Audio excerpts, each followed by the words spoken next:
అసలు కారణం లేకుండా ఎలాంటి రీజన్ లేకుండా అక్రమ కేసులు పెట్టేసి ఆయనని అరెస్ట్ చేయడం ప్రజాస్వామ్యానికి గొడ్డలి పెట్టు అని చెప్పేసి మనం చెప్పగానే తప్పదు. అదేవిధంగా ఈ రాష్ట్రంలో ఉన్నటువంటి ఎలక్షన్ కమిషన్ కూడా సూటిగా ప్రశ్నిస్తున్నా, ఏదైతే ఈరోజు రాహుల్ గాంధీ గారు దేశం మొత్తంలో కూడా ఎలక్షన్ కమిషన్ సరిగా పనిచేయట్లేదని చెప్పేసి ప్రతిపక్షాలను దుమ్మెత్తిపోయడానికి ప్రయత్నం చేస్తున్నటువంటి రాహుల్ గాంధీ మరి ఈ రాష్ట్రంలో జరుగుతున్నటువంటి ఎలక్షన్ కమిషన్ ఏదైతే క్యాతన్పల్లి ఒక మున్సిపాలిటీలో జరుగుతున్నటువంటి అక్రమాలను ఎందుకు కాంగ్రెస్ పార్టీ ఖండిస్తలేదు? కాంగ్రెస్ పార్టీ దగ్గరుండి ఈ అక్రమాలను ఎందుకు చేపిస్తుంది? అక్కడ ఒక మాజీ ప్రజాప్రతినిధిని, ఎందుకంటే ఆయన గతంలో ఎంపీగా పనిచేశాడు, ఎమ్మెల్యేగా పనిచేశాడు, విప్గా పనిచేశాడు, ప్రజాస్వామ్యబద్ధంగా ప్రజాస్వామ్యం మీద సంపూర్ణ విశ్వాసం ఉన్నటువంటి ఒక విద్యార్థి ఉద్యమాల నుంచి వచ్చినటువంటి బాల్క సుమన్ గారిని అరెస్ట్ చేయడం ఇది మొత్తం కూడా ప్రజాస్వామ్యాన్ని కూని చేయడం అని స్పష్టంగా కనిపిస్తుంది. ఇంకొక అంశం ఏంటంటే ఈ రాష్ట్రంలో శాంతి భద్రతలు లోపించాయి, వెంటనే ఈ రాష్ట్ర హోంశాఖ మంత్రి రాజీనామా చేయాలి.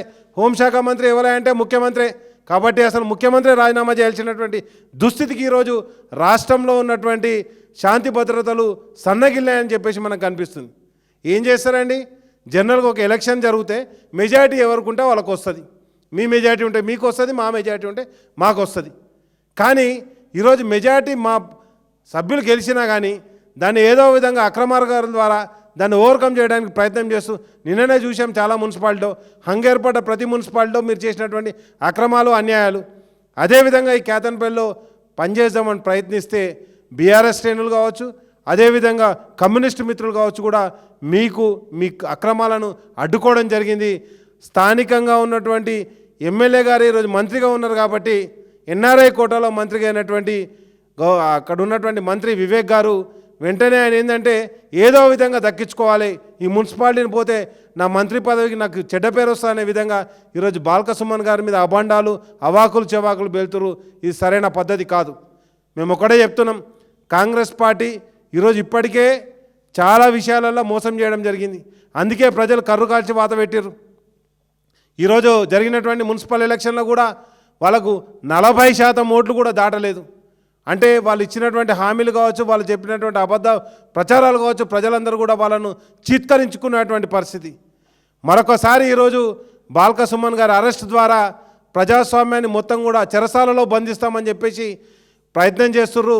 తప్పకుండా ప్రజాస్వామ్యవాదులు కావచ్చు, తెలంగాణ వాదులు కావచ్చు, దీని అందరం కూడా వ్యతిరేకిస్తున్నాం. బాల్క సుమన్ గారిని వెంటనే బేషరతుగా విడుదల చేయాలని చెప్పేసి కూడా మేము డిమాండ్ చేస్తున్నాం. ఇంకొక మాట, మిత్రద్రోహం అంటే ఇంతకుముందు అన్నారు సిపిఐతో మిత్రద్రోహం చేశారు. ఆల్రెడీ ఇప్పుడు వాళ్ళని కాదని చెప్పేసి ఈరోజు సిపిఐ మాతో కలిసి కేతన్పల్లిలో పోటీ చేయడం జరిగింది. పోటీ చేసిన తర్వాత సిపిఐ పోటీ చేసిన తర్వాత గతంలో మాకు కూడా ఈ అనుభవం ఉంది. కాంగ్రెస్ పార్టీతో తెలంగాణ ఇస్తా అని చెప్పేసి మోసం చేసినటువంటి పార్టీ కాంగ్రెస్ పార్టీ. కేసీఆర్ గారు ఆమరణ నిరాహార దీక్ష తర్వాత తెలంగాణను ఇచ్చిన తెలంగాణ 9వ తారీఖు ప్రకటనను 23వ తారీఖు నాడు వెనక్కి తీసుకున్నటువంటి పార్టీ కాంగ్రెస్ పార్టీ. మిత్రద్రోహానికి కేర్ ఆఫ్ అడ్రస్ ఏంటంటే అది కాంగ్రెస్ పార్టీ. ప్రజాద్రోహానికి ప్రజాస్వామ్యానికి ద్రోహం ఎవరంటే ఇది కాంగ్రెస్ పార్టీ. ఈరోజు స్పష్టంగా మనకు కనిపిస్తుంది. కాబట్టి మేము ఒక్కటే డిమాండ్ చేస్తున్నాం, వెంటనే బాల్క సుమన్ గారిని విడుదల చేయాలి, అదేవిధంగా ప్రజాస్వామ్యాన్ని బతికించాలని చెప్పేసి కూడా మేము ఈరోజు డిమాండ్ చేస్తూ బాల్క సుమన్ గారిని విడుదల చేయాలి. అదేవిధంగా అక్కడ ఉన్నటువంటి ఎవరైతే బీఆర్ఎస్ పార్టీ కార్యకర్తలకు కావచ్చు, కౌన్సిలర్లకు కావచ్చు, సిపిఐ కౌన్సిలర్ కావచ్చు, బీఆర్ఎస్ కౌన్సిలర్ కావచ్చు, బీఆర్ఎస్ పార్టీ సంపూర్ణ మద్దతు ఇస్తే వాళ్ళ రక్షణ బాధ్యత కూడా బీఆర్ఎస్ పార్టీ తీసుకుంటారని చెప్పేసి కూడా వాళ్ళకు విజ్ఞప్తి చేస్తూ కార్యకర్తలు మనోధైర్యం కోల్పోకుండా మీ పోరాటం కొనసాగించండి, మీతో మేము ఉన్నామని చెప్పేసి కూడా వాళ్ళకు విజ్ఞప్తి చేయడం జరుగుతుంది.